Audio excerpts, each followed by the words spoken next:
ಇರೋದು power times news. ನಾನು ನಂದಿನಿ. ಬನ್ನಿ ಇವತ್ತಿನ ಪ್ರಮುಖ ಸುದ್ದಿನ. ಬೆಳಗಾವಿಯಲ್ಲಿ 1995ರ ನಂತರ ಆರಂಭವಾದ ಅನುದಾನರಹಿತ ಕನ್ನಡ ಮಾಧ್ಯಮ ಶಾಲೆ ಕಾಲೇಜುಗಳನ್ನು ಸರ್ಕಾರ ಅನುದಾನಕ್ಕೆ ಒಳಪಡಿಸಬೇಕೆಂದು ಒತ್ತಾಯಿಸಿ ಪ್ರತಿಭಟನೆ ನಡೆಸಲಾಯಿತು. ಸಾಹಿತ್ಯ ಭವನದಿಂದ ಜಿಲ್ಲಾಧಿಕಾರಿ ಕಚೇರಿವರೆಗೆ ಶಿಕ್ಷಕರು ಮತ್ತು ಸಂಸ್ಥೆಗಳ ಪ್ರತಿನಿಧಿಗಳು ಪ್ರತಿಭಟನಾ ಮೆರವಣಿಗೆ ನಡೆಸಿದರು. ನಂತರ ಪತ್ರಿಕಾಗೋಷ್ಠಿಯಲ್ಲಿ ಎಸ್ ಮಠ ಅನುದಾನರಹಿತ ಶಾಲಾ ಕಾಲೇಜುಗಳ ಗೌರವಾಧ್ಯಕ್ಷರು ಈ ಕುರಿತು ಮಾಹಿತಿ ನೀಡಿದರು.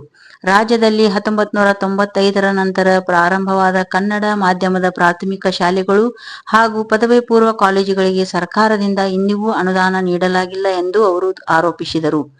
ಕಳೆದ ಸುಮಾರು 30 ವರ್ಷಗಳಿಂದ ಖಾಸಗಿ ಆಡಳಿತ ಮಂಡಳಿಗಳು ತಮ್ಮದೇ ಖರ್ಚಿನಲ್ಲಿ ಕಟ್ಟಡ ಹಾಗೂ ಮೂಲ ಸೌಕರ್ಯಗಳನ್ನು ನಿರ್ಮಿಸಿ ಶಿಕ್ಷಕರಿಗೆ ಅಲ್ಪ ವೇತನ ನೀಡಿ ಶಾಲೆಗಳನ್ನು ನಡೆಸಿಕೊಂಡು ಬರುತ್ತಿದ್ದಾರೆ ಎಂದು ಹೇಳಿದರು.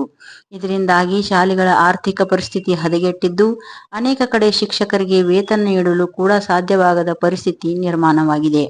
ಕೆಲವು ಆಡಳಿತ ಮಂಡಳಿಗಳು ಶಾಲೆಗಳನ್ನು ಮುಚ್ಚಿಕೊಂಡಿದ್ದು, ಕೆಲ ಶಿಕ್ಷಕರು ಕೂಲಿ ಕೆಲಸ ಮಾಡಿ ಜೀವನ ಸಾಗಿಸುವ ಪರಿಸ್ಥಿತಿಯೂ ಎದುರಾಗಿದೆ ಎಂದು ಅವರು ತಿಳಿಸಿದರು. 1995ರಿಂದ 2001ರ ಅವಧಿಯಲ್ಲಿ ರಾಜ್ಯದಲ್ಲಿ 133 ಪ್ರಾಥಮಿಕ ಶಾಲೆಗಳು, 383 ಪ್ರೌಢಶಾಲೆಗಳು ಮತ್ತು 135 ಪದವಿ ಪೂರ್ವ ಕಾಲೇಜುಗಳು ಆರಂಭವಾಗಿವೆ. ಇವುಗಳಿಗೆ ವಾರ್ಷಿಕವಾಗಿ ಅಂದಾಜು 341 ಕೋಟಿ ರೂಪಾಯಿ ವೇತನ, ಅನುದಾನ ಅಗತ್ಯವಿದೆ ಎಂದು ತಿಳಿಸಿದರು.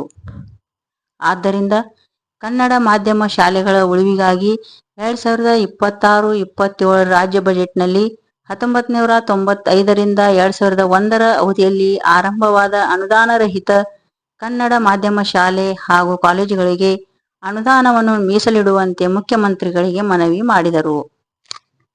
ಶಾಲಾ ಕಾಲೇಜುಗಳಿಗೆ ಸರ್ಕಾರ ವೇತನ ಅನುದಾನವನ್ನು ಬಿಡುಗಡೆ ಮಾಡುವ ಸಲುವಾಗಿ ಇವತ್ತು ರಾಜ್ಯಾದ್ಯಂತ ವಾಟಾ ನಾಗರಾಜರವರ ನೇತೃತ್ವದಲ್ಲಿ ಇಡೀ ರಾಜ್ಯಾದ್ಯಂತ ಅನುದಾನ ರಹಿತ ಶಾಲಾ ಕಾಲೇಜುಗಳ ಆಡಳಿತ ಮಂಡಳಿಗಳು, ಸಿಬ್ಬಂದಿ, ವಿವಿಧ ಸಂಘಟನೆಗಳ ಒಕ್ಕೂಟವಾಗಿ ನಾವು ಇವತ್ತು ಬೆಳಗಾವಿ ಜಿಲ್ಲೆಯಲ್ಲಿ ಸನ್ಮಾನ್ಯ ಜಿಲ್ಲಾಧಿಕಾರಿಗಳಿಗೆ ಮನವಿಯನ್ನು ಅರ್ಪಿಸ್ತಾ ಇದ್ದೇವೆ. ಇದು ಬಹಳಂತ ಜ್ವಲಂತವಾದಂಥ ಸಮಸ್ಯೆ, ಇವತ್ತು ಗಂಭೀರವಾದಂಥ ಸಮಸ್ಯೆ. ಯಾರು ಸಮಾಜವನ್ನು ಕಟ್ಟಕತ್ತಾರೋ, ಯಾರು ಮಕ್ಕಳಿಗೆ ಇವತ್ತು ಉತ್ತಮವಾದಂಥ ಶಿಕ್ಷಣವನ್ನು ನೀಡಕತ್ತಾರೋ ಅಂಥವ್ರ ಪರಿಸ್ಥಿತಿ ಇವತ್ತು ಏನಪ್ಪಾ ಅಂತಂದ್ರೆ, ಒಂದು ಕೂಲಿ ಮಾಡಿ ಕೂಲಿಗಾರರಿಗಿಂತಲೂ ಕಡೆಗಣಿಸುವಂತ ಕಾರ್ಯಕ್ರಮವನ್ನು ಇವತ್ತು ಸರ್ಕಾರಗಳು, ಒಂದೇ ಸರ್ಕಾರ ಅಂತ ಹೇಳತ್ತಿಲ್ಲ, ಹಿಂದಿನ ಸರ್ಕಾರಗಳು ಮಾಡ್ತಾ ಬಂದಿವೆ, ಈಗಿನ ಸರ್ಕಾರಗಳು ಇವತ್ತು ಮಾಡಿದಾವ್.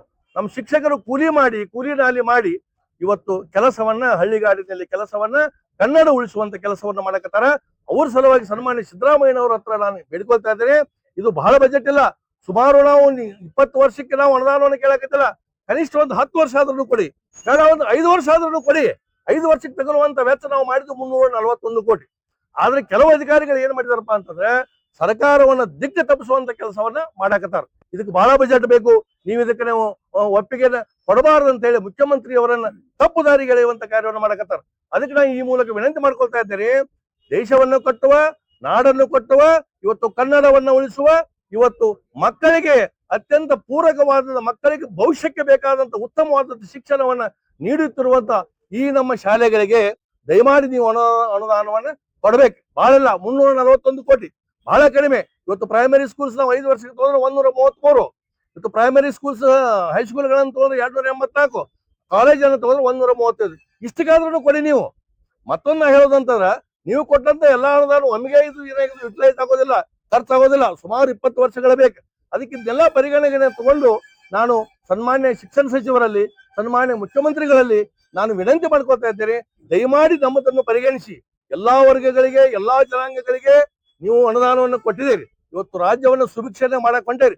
ನಾವು ಇವತ್ತು ಅಳ್ತಾಕೊಂತಿದ್ದೇವೆ, 30 ವರ್ಷ ಆತ ನಮ್ಗೆ ಏನೂ ಇಲ್ಲ, ಕುಟುಂಬಗಳು ಹಾಳಾಗಿದಾವ. ಎಷ್ಟೋ ಜನ ಹೇಳ್ಬೇಕಂತಂದ್ರ ಆತ್ಮಹತ್ಯೆ ಮಾಡ್ಕೊಂಡಿದ್ದಾರೆ. ಇವತ್ತು ಕುಟುಂಬಗಳು ಹಾಳಾಗಿ ಹೊಂಟಿದಾವ, ಬೀದಿಗಿಳಿಸಿದ್ದೀರಿ. ದಯಮಾಡಿ ಈ ಕಾರ್ಯವನ್ನು ಮಾಡ್ರಿ, ನಿಮಗೆ ಒಳ್ಳೇದಾಗ್ತದೆ ಅನ್ನುವಂತ ಮಾತನ್ನ ಹೇಳಿ ಮುಗಿಸ್ತಾ ಇದ್ದಾರೆ.